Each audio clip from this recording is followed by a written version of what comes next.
أعوذ بالله من الشيطان الرجيم. بسم الله الرحمن الرحيم.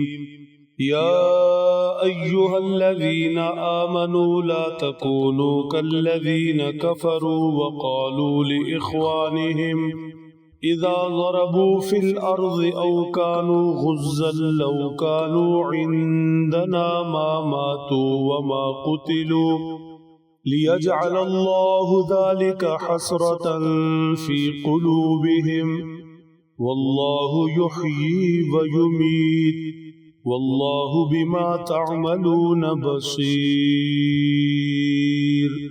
صدق اللہ العظیم. غزوہ احد کا تواتر سے تذکرہ ہو رہا ہے. غزوہ احد میں مسلمانوں کو شدید نقصان پہنچا. 70 کے قریب صحابہ کرام نے جام شہادت نوش فرمایا. 70 ہی زخمی ہوئے. اللہ کے حبیب مکرم صلی اللہ تعالی علیہ وسلم بھی زخمی ہوئے. اس ضمن میں آج تلاوت کی گئی آیت شریفہ کے اندر منافقین کی ایک شرارت کا ذکر کیا جا رہا ہے. شرارت کیا تھی؟ گویا کے زخموں پر نمک چھڑکنا تھا.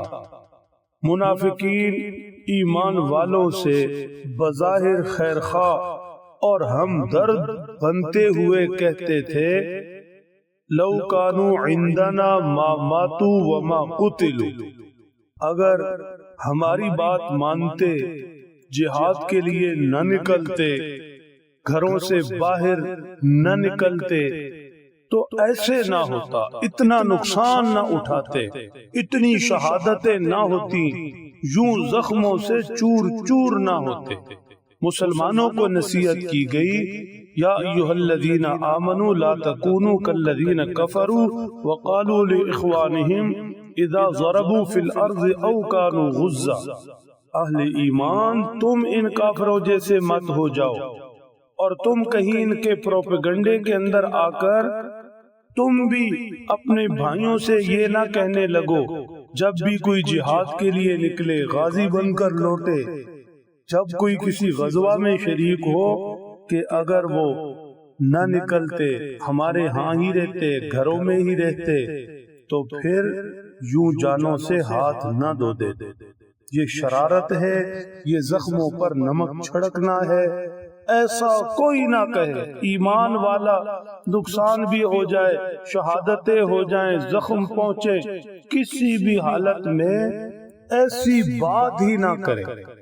منافقین کا مقصد تو یہ تھا کہ مسلمان ایک تو گزشتہ گھر سے نکلنے پر، اللہ کے رستے میں لڑنے پر پچھتائیں اور پھر ان کا اجر ضائع ہو، اور آئندہ نکلنے سے احتراز کرے. یہ ان کی خواہش تھی. فرمایا لِيَجْعَلَ اللَّهُ ذَلِكَ حَسْرَةً فِي قُلُوبِهِمْ. مسلمان تو خیر کیا پچھتاتے یا کیا پچھتائیں گے، اور آئندہ نکلنے سے مسلمانوں نے کہاں رکنا ہے. یہ حسرت اور یہ پچھتاوا، یہ حسرت اور یہ پچھتاوا اللہ نے ان کے سینوں میں پیوست کر دیا ہے. ایمان والا پچھتاتا نہیں.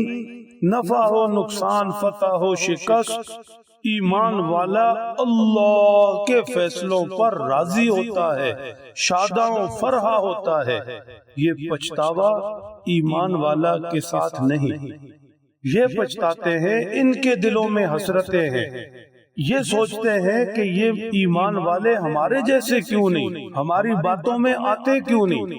ایمان والے کی شان یہ ہے کہ وہ اللہ کے رستے میں نکلتا ہے، ایمانی جذبوں کے ساتھ لڑتا ہے، قربانیاں دیتا ہے، اور پھر شہادتیں ہوں یا زخمی ہوں، قربانیوں پر پچھتاتا نہیں، بلکہ ان قربانیوں کو اپنا فخر سمجھتا ہے.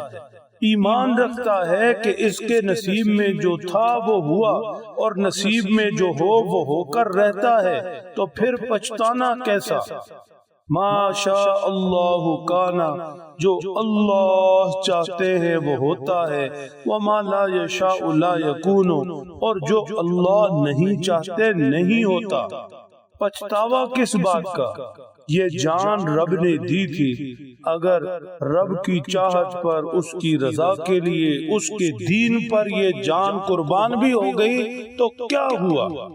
جان دے دی تو کیا ہوا؟ دی ہوئی اسی کی تھی۔ حق تو یہ ہے کہ حق ادا نہ ہوا۔ ایمان والا تو یہ بھی سمجھتا ہے، اس کا نظریہ ہے، یقین ہے، واللہ یحیی و یمیت، اللہ ہی حیات بخشتے ہیں اور وہی موت دیتے ہیں۔ زندگی بھی رب کے حکم سے جڑی اور موت بھی۔ جب زندگی اور موت دونوں رب کے حکم سے جڑی ہیں تو اب سفر یا لڑائی یا جہاد میں نکلنا، ان چیزوں کے ساتھ موت کو جوڑنا صحیح نہیں۔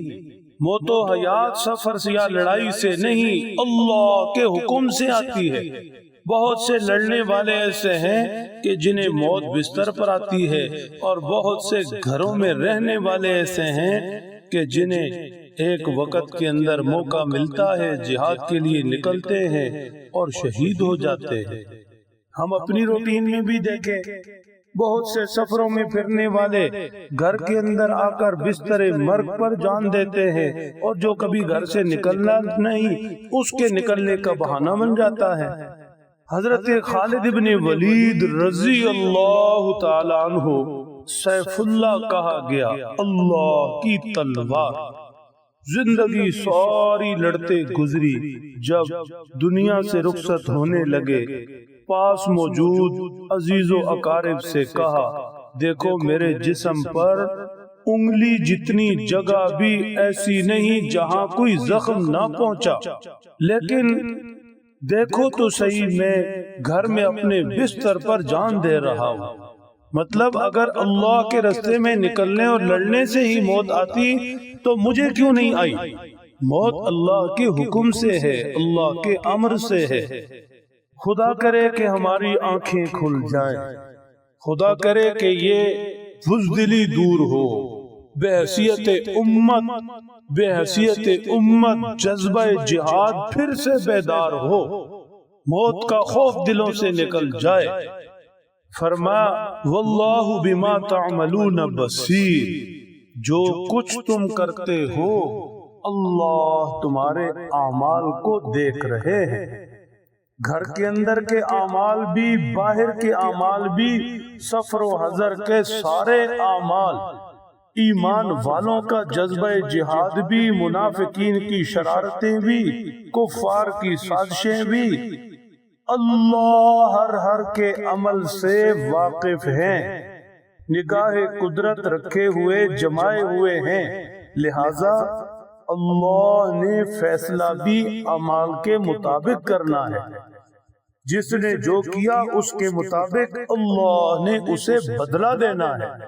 اللہ سمجھ دیں، عمل کی توفیق بخشے۔